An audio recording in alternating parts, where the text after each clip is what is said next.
What the actual shit was that supposed to be? Garbage. That's what it was. That main event was pure, absolute, 100% grade A garbage. I'm John Ranting with my review of AEW Revolution 2021. There was some good on the show, and I'll talk about it, but I don't really care if I piss anybody off, because if you guys like the show, if you liked everything from beginning to end, fantastic. Please let me know in the comments, but I didn't like some of this pay-per-view, especially towards the end. The undercard actually delivered more than the main card. I'm not too surprised, but I'm actually more catastrophically disappointed that they just didn't go full-blown crazy. They decided to basically end it like Starrcade 1998, only somehow worse, which is saying something because, boy, the ending of Starrcade 1998 was really goddamn bad. So, Shivani Excalibur called the pre-show. Britt says Reba, or Rebel, whatever her name is this week, she's injured, and she's on a crutch. Oh no, she's all injured. Who is gonna be her partner? It's Maki Ito. Ito-chan is here, and you know what? I was actually happy to see her because she looked really happy to be there. I mean, she really did. She looked like she was just all exuberant, energetic. She did her singing entrance, which I don't know if that necessarily translates to an open-air amphitheater type atmosphere like that, but you know what? Maki Ito was really happy to be there, and it was Britt and Maki Ito against Thunder Rosa and Riho. I was surprised. I actually enjoyed this match. I love Thunder Rosa. Britt has definitely improved as a heel. Maki Ito is quite good and entertaining and has that character work down pat. And even Riho did her moves right. And actually, she usually does do her moves right. But Riho, I'm not the biggest fan of Riho's matches, mainly because I just don't buy into her being able to beat half the people that she beats. If she hadn't been the first AEW Women's Champion, I probably wouldn't be as down on her character. That being said, this was a well-worked women's match. Hey, when they actually put some investment and some time and let the women go out there and do stuff, they can do some pretty good stuff. Now, I'm not going to say it's one of the greatest matches ever, but as far as a buy-in match, this will get people hooked. I mean, this was, 4 quality workers, Thunder Rosa being the best among them, and Britt Baker and Maki Ito doing great character work. I like how Riho and Britt start out, Ito and Rosa doing a rematch. I don't remember when they faced or where they faced off, what promotion, but I know it was earlier in, January of last year. I'm saying last year because we're not going to say the number because we just want to forget that number. And we get strikes of plenty. This was better than it had any right to be because, in all honesty, while I do like some silliness in wrestling, normally I would actually downright hate Maki Ito's character, but I don't. She's so energetic and so fun, and she really does invest herself in being a great character, and I love it. She's great here. Britt going full-on heel, and it did go a bit long, but I'm also not going to complain when the entertainment factor was kept up. Could they have cut a couple minutes off of this? Sure. But there were a lot of other matches on this show they really could have cut down because this pay-per-view with the buy-in, because the buy-in officially started at 4:30, went 4 hours and change.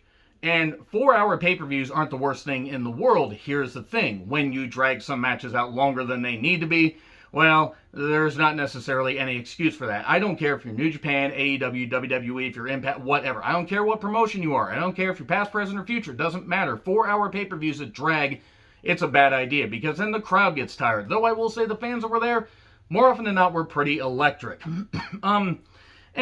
get a Kokeshi to Thunder Rosa's stomach. That was actually a pretty deadly Kokeshi. If only Hanma could hit something like that. However, be a bit weird. Not the first time Hanma probably would have done that to a woman. Anyway, Tornado DDT by Maki Ito. Single leg crab. Beautiful maneuver by Maki Ito. Just rolling right through there. Shades of Lance Storm, so to speak. If Lance Storm dressed up like a Japanese maid. Thank God he didn't. We get a headbutt to Riho. We get some close near falls. We get a missed dive by the cameraman. Good job there. And then a 1,000-foot crutch right to Thunder Rosa's face. I don't know why Riho didn't take the pin, but maybe it's because Thunder Rosa's going to go back to the NWA for a little bit to be part of the pay-per-view that's coming up in a couple weeks. And, 1, 2, 3. So that was good. Okay, it's about 15 minutes, and the pace was good enough. This was a good buy-in match and high-quality work from all 4 women. JR arrives. We get a graphic tribute to Jim Crockett Jr., who just passed away, and rest in peace, Jim Crockett Jr. Thoughts are with his family and friends, and one of the greatest, minds that was around wrestling because he knew how to stay in the background, work with the right people, and set up the right people. And man, Jim Crockett Jr., he is a big reason why I'm a big wrestling fan to this day.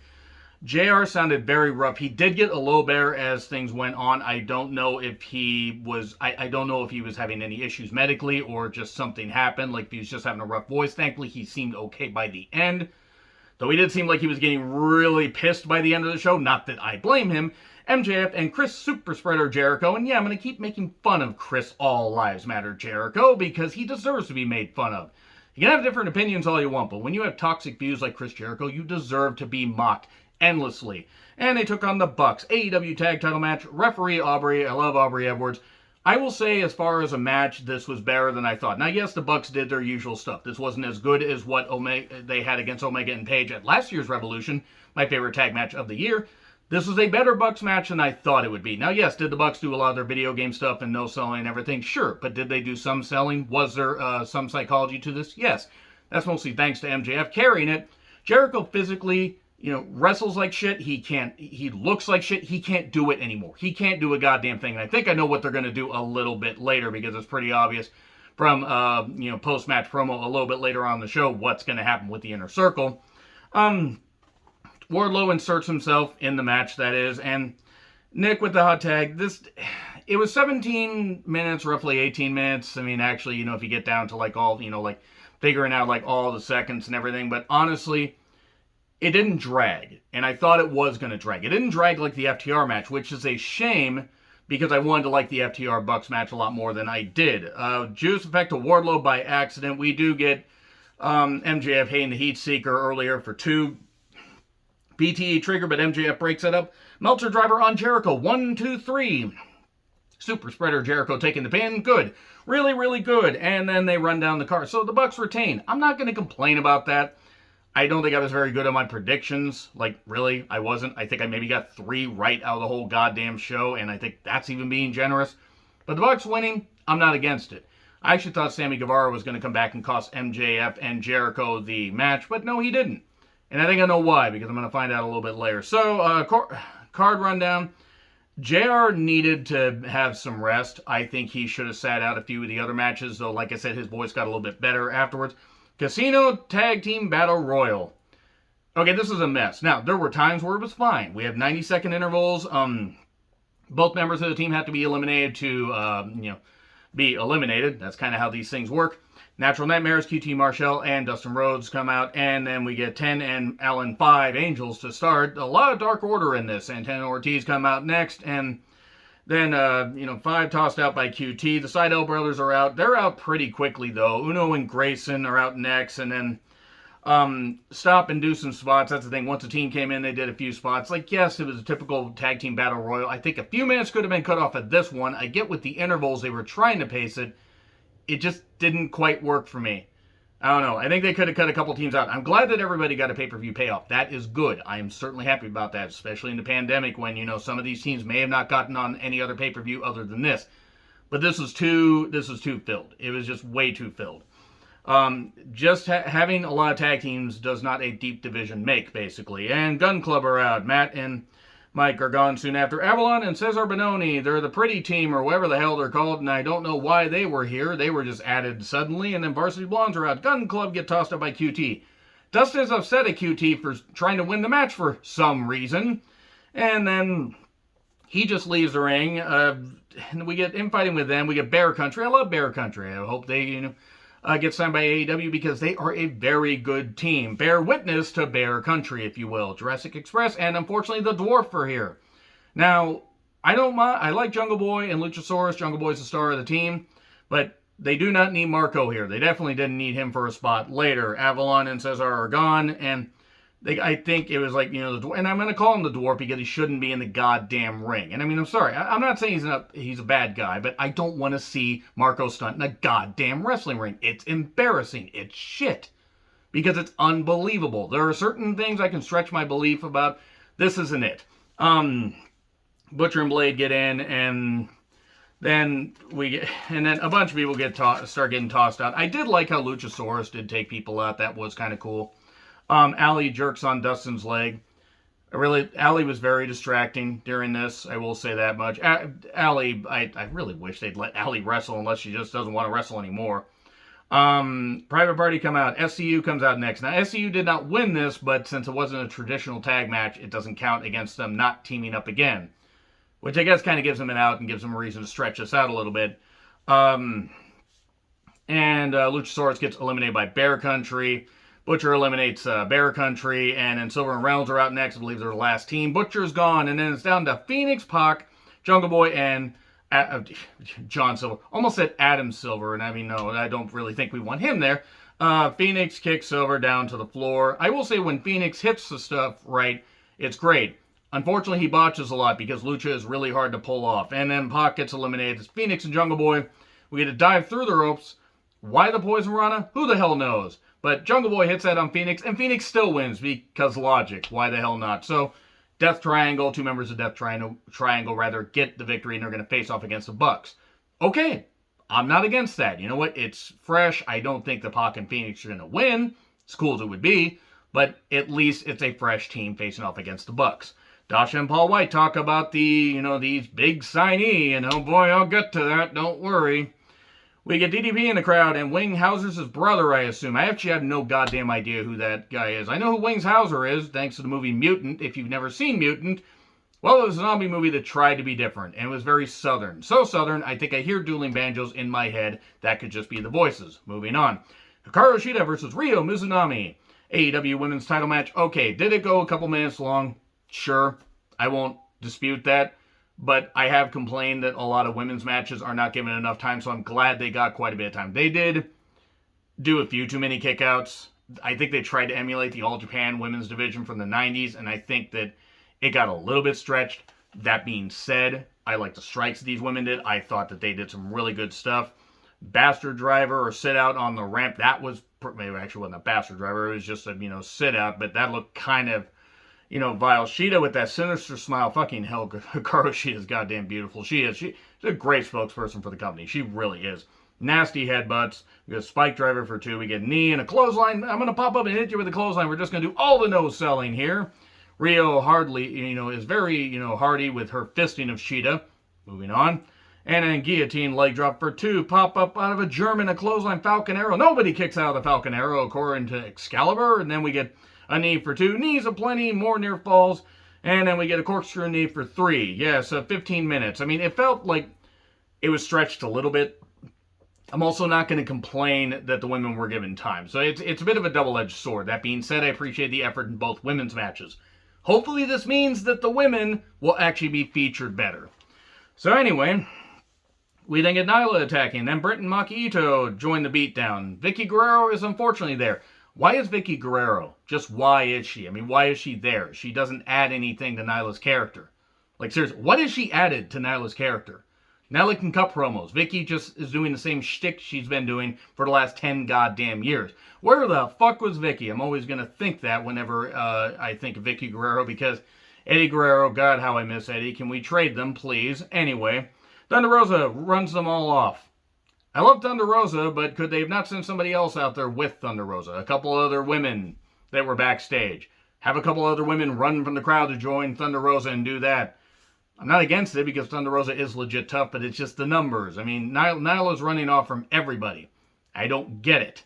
So, Double or Nothing plug. It's on May 30th, 2021. Be weird if it was 2022 and they were already hyping it. Okay, cool. Let's see what happens. Alright, we get Miro and Kip attacking Chuck and Cassidy backstage. Chuck tried to dive through the window to escape. Did you see that? What an act of cowardice. If you get that line, I love you guys. So Chuck gets busted open. We have Miro and Kip versus Chuck and Orange Cassidy. Ring the bell! Apparently he is, in the Lucha Underground Temple. So, Chuck was bleeding. If this had lasted 3 minutes and had been like a little bit of a flurry and Miro and Kip had beaten them soundly, okay. The match only went like 8 minutes, but shouldn't have gone half that. And it was kind of ridiculous. Spike driver, Miro breaks it up. Miro actually got hit with the orange punch at one point and stayed down for like half of the match. And I don't get why. I don't like Orange Cassidy. I know he has his fans. I don't get it. And it's the same pocket shit over and over and over. I find it boring. I find it annoying, but other people like it. That's great. So, Penelope being very distracting. Her and Kip, great, good for them. I wish them nothing but happiness. But at one point, Miro sends Orange Cassidy into Penelope, and Kip's checking on her. But Kip's the legal person. Okay, so here's the question. If Kip was the legal person, why didn't they just count out Kip while he was out there for about a minute? Granted, he was checking on his wife, but still. Miro gets Kip up there. Go check on your wife. Come tag me. Tags me. Tags him, and then we get the game over. The former Accolade on Chuck. Not for the pin. Be weird if he pinned him with a goddamn submission. But he got the victory. Cool. Okay, whatever. Can we end this feud now, please? Can we end this feud? Can we end this goddamn feud? Can we end this feud? It shouldn't have kept happening. Anyway, Marvez interviews MJF and Jericho. We failed? I never failed at anything in my life. Yes, you did, Jericho. You failed to stay in shape, and you failed to recognize that putting on a concert in the middle of a pandemic is a really bad idea. He's not the only one, but he's one of the most idiotic because he denies facts. Not surprised, given who he donated to, and no, I'm going to pick on him because he fucking deserves it. And he says there will be changes in the faction this Wednesday. MJF, I've been thinking about this for a long time. MJF is going to take over the Inner Circle. And then we're going to get a face Sammy and a face Jericho because everybody wants to cheer for Jericho after all the bullshit he's done for the past 2 years. And we're going to get that. It's going to be a bit weird. So then we get to Paige and Matt. Big money match. I thought we were going to have money on a pole because I thought Vince Russo had struck again. No, they didn't do that. This is the bathroom break match. I mean, I'm sorry. Matt Hardy, credit to him for surviving that fall when he, when he nearly lost his goddamn life on that bump with Sammy Guevara. I'm glad he's okay. He shouldn't be wrestling. And this feud didn't do anything for Paige. I didn't care. I mean, he was violently fingering Paige in the sense that he was trying to bite his fingers and break them. And Private Party runs into distract, and then Paige dives on Cassidy. We get a side effect and a twist of fate for two. Oh no, Dark Order are out there. They attack everybody. Well, I mean, outside the ring. They save Paige, and then Buckshot 1, 2, 3. This match was 14 minutes and should have been 5. Matt can't go anymore, and this didn't do anything for Paige. We get a celebration with beer and Matt's money. And now, let's prepare for the rest. There, that should goddamn do it. Okay, face of the Revolution ladder match. You must grab the giant brass Nuva ring. You must grab the brass ring, a literal sonic ring, a literal hula hoop, a giant, inner tube, whatever the hell it is. I am surprised Lord Zed did not come down and make that into a monster to close out a Power Rangers episode. I remember that. He turned an inner tube into a monster. What was that show even like? Back when it was good. Okay. I have criticized WWE plenty, and I will continue to do so in the future because they've been lazy, and a lot of times their stuff is not all that great, and they phone stuff in, or they go absolutely insane, and yeah, Vince McMahon's invisible proverbial brass ring. Cody, if you're trying to be... Cody, Elite, anybody, whoever decided to book this, Tony Khan, I don't care who the hell decided to book this. You're making it overly comical. Why didn't you do something else other than a giant gold inner tube? It was Sonic going to run up there and collect it. Gots to go fast. This was stupid. This was goddamn stupid. Because it looked comical. It looked hokey. This didn't do anything for anybody. Though I will say, Max Caster had one funny line during his rap. Well, he did say something about Lola Bunny, which is actually kind of... Anybody that's upset about what they did with Lola Bunny in the new Space Jam movie, stop it. Get some help. What the hell? He said, blood on my hand like I'm Governor Kumo. Or Como, I don't remember. I snort laughed at that. I mean, I shouldn't have. I find dark humor in a lot of shit, but goddamn, that was brutal. That was brutal. It was great. And this match was shit. It was a bad ladder match. It went on way too long. The right guy won, but it went on way too long. It was Caster, Archer with Jake Roberts, Scorpio Sky, Pentagon Jr., Cody with Arn, and Ethan Page. Ethan Page is the sixth man. Okay, cool. Can he not have any green screen fights like he did in Impact? Because Ethan Page actually has talent. Just don't do any of that cinematic bullshit because, oh boy, did they do that a little bit damn later. Woo! Okay, let's get this going. So, everybody just suddenly, decides to do stupid shit. I mean, everybody's either tossing ladders or waiting around and, doing, oh, let me dive on a ladder here. Let me dive on this. Cody has a bad shoulder. Hopefully Cody's actually okay, because he did seem to be wincing and, favoring it a lot. Evans gets here. Evans has made another appearance. Why did he not appear during the big money match? This is a question. I mean, I really don't understand. He also appeared in the Tag Team Battle Royal. Anyway, this is a car wreck. Sky was landing badly after Paige kind of didn't quite catch him correctly. These things happen, but that was dangerous. And it was car wreck. Destroyer by Penta onto the ladder. Cody, is hurt. And Dr. Sampson's checking him out. Oh no, don't get a Z-Pack. Please don't get a Z-Pack. And then Scorpio landed on a ladder made out of red licorice. It wasn't even red wood. It was red licorice. Like, was it sponsored by Twizzlers? What the hell's going on? So, elbow by Caster to Cody after a superplex from Archer. Archer just eliminates everybody. I mean, not eliminate, but choke slams everybody. We get a chair to Cody and then a chair to Penta. We get a bad Cody cutter earlier. No defending that. Stop doing the Cody cutter. Cody, just stop. Just stop. Stop trying to do shit that you shouldn't do. And stop trying to do stuff that, I don't know. Stop trying to be something you're not. You're a good athlete, and that's really about it. He's half of what his dad was. Seriously, he's half of what his dad was at his best. He needs to try to be Cody Rhodes, not try to be his dad, not try to be his brother. I mean, seriously. And he also needs to stop trying to say, act like he's a bigger star than he really is. It's not that Cody doesn't know what he's doing. He just thinks he knows what he's doing more than he actually does.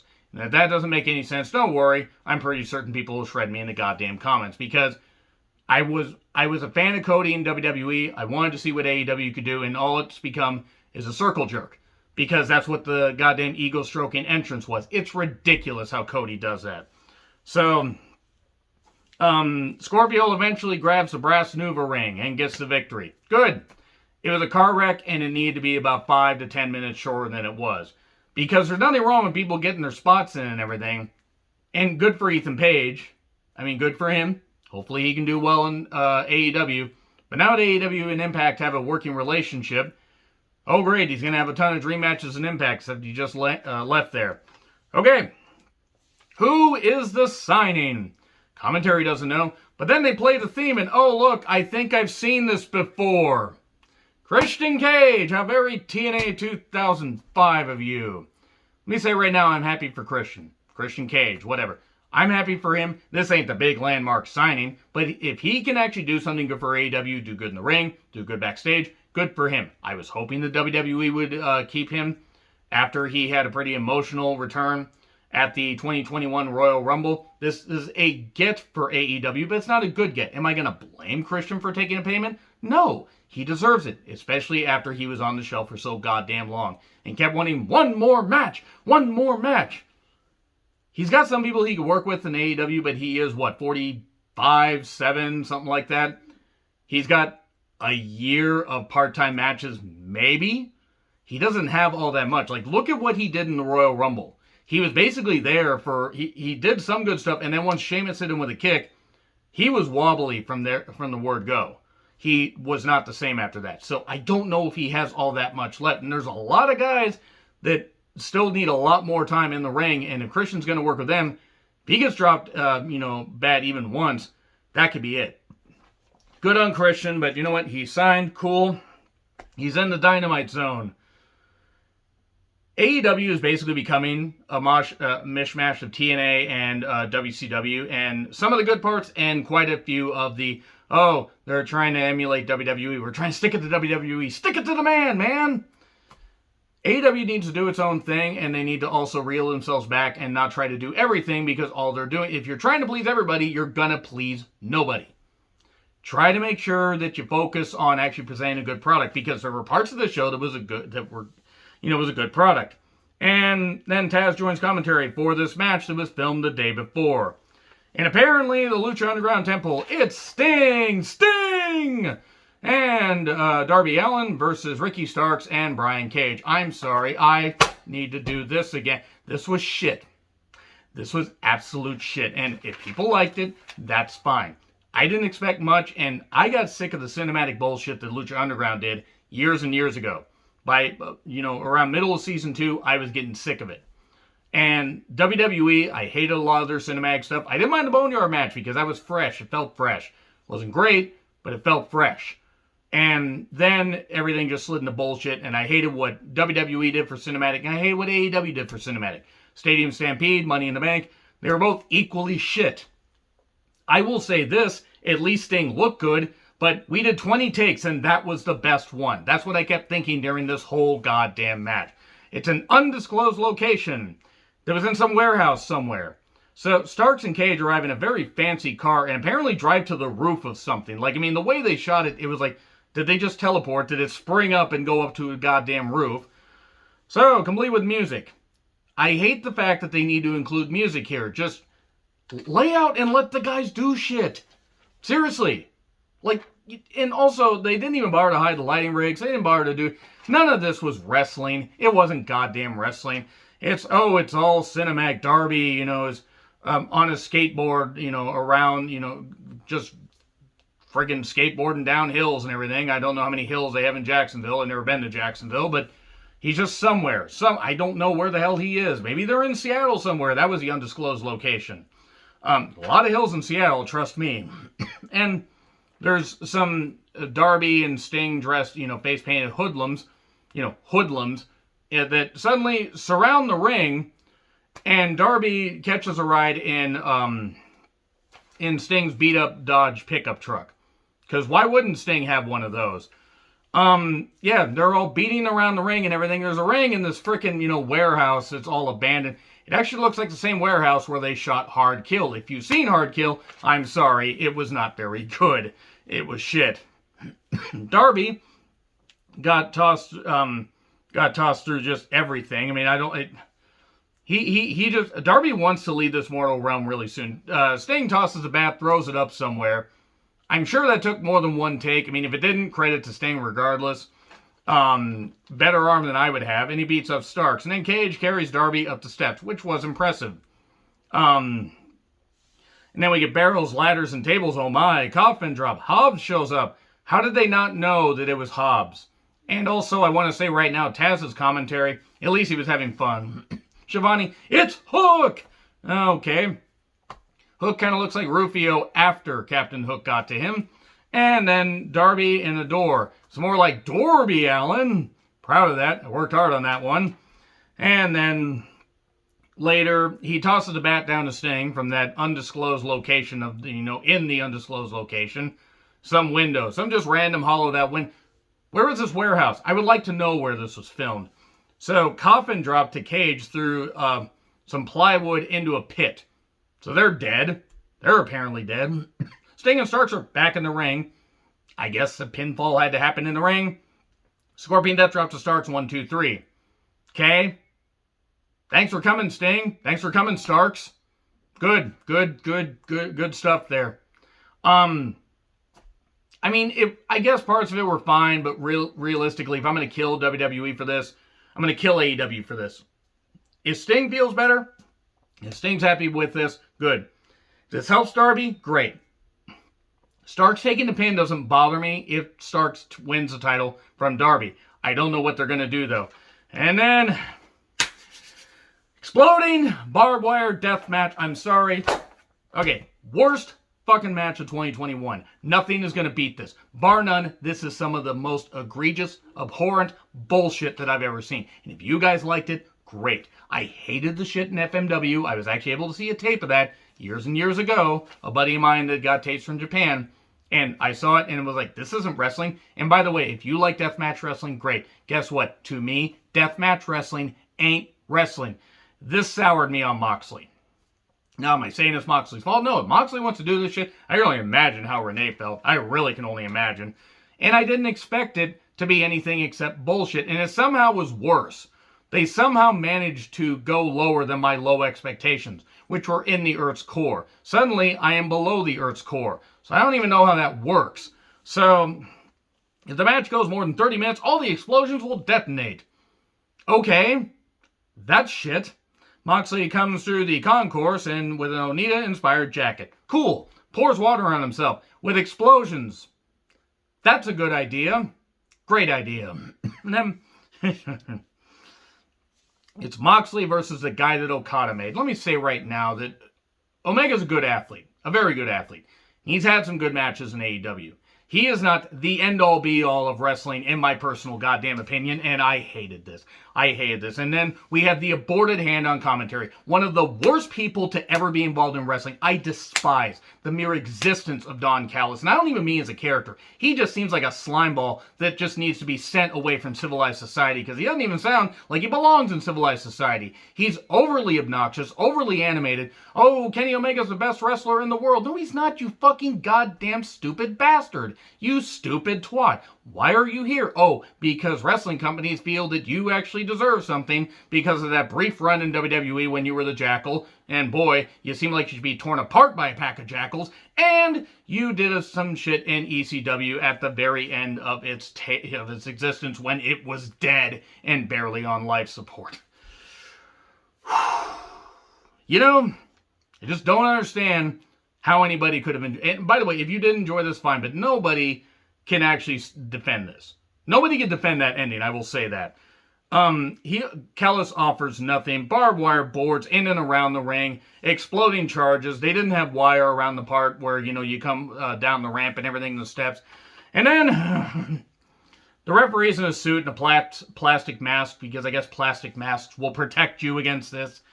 And then we get teases and the explosions are bullshit. It's like a little popcorn fart shit. Oh no, they're loud noises and stuff like that. That's pretty much it. That's all it was. Mox is bleeding. Barbed wire to Omega's knees. He was wearing gardening knee pads. To be fair, I wouldn't want my knees carved up either, but why do this? Why do this? It's not wrestling. It's not goddamn wrestling at all. I hate it. In fact, before I continue, I need to shred some notes because I hate this. I absolutely hate this, and AEW deserves as much shit and scorn as any other company does if they were to do something like this. That's what it comes down to. So, bored all over Moxley. Everybody just bleeds and does shit, and it's absolutely goddamn stupid. It's one of the worst things that has been perpetrated on wrestling. And I'm going even bad. This is even worse than stuff ECW did. Because AEW has a chance to actually grow their audience, and they're just going to absolutely shit on everything. Because they just can't help themselves. They just can't. 20 minutes left. 2 explosions on Omega. Oh no, Kenny got it in the eyes. Oh god, jeez. He didn't get it in the eyes. Anyway, yeah, we get a backbreaker onto a chair, blood everywhere, paradigm shift onto exploding barbed wire boards and stuff like that. Wire to Omega's face, 10-minute countdown, drum beats and noise, all that, we're getting more shit, and then one wing angel, foot on the rope, oh no, explosion, all that shit and everything. It's goddamn trash, effing trash. The Good Brothers show up. Home of the Good Brothers. May we take your order? God, I hate these guys. I don't want to see them anymore. One wing angel on some chairs. 1, 2, 3. Why not? And then beat down with handcuffs, and we get the timer counting down. Nobody bothered to turn the timer off. Apparently, Tony Khan took a break. Kingston shows up. Oh no, he's got to protect Moxley. Few seconds. 5, 4, 3, 2. And then sparklers and a little bunch of shit and everything. And Kingston looks like an idiot. They do a popcorn fart thing. It's worse than this taser thing they did with Hall and, Goldberg and everything. And you know what? I hope they do their finger poke of doom. I hope the ratings slide down. I hope Khan learns his goddamn lesson trying to book like WCW, FMW, and TNA, all Human Centipede together. And that was one of the worst main events I've ever seen on a professional wrestling show. So yeah, started good. And then ended like absolute shit, as I knew it would. Anyway, agree, disagree with what I said? Like, share, subscribe, Twitter handle in the description. Fuck this goddamn main event. I'm John Retlin. I'll see you soon.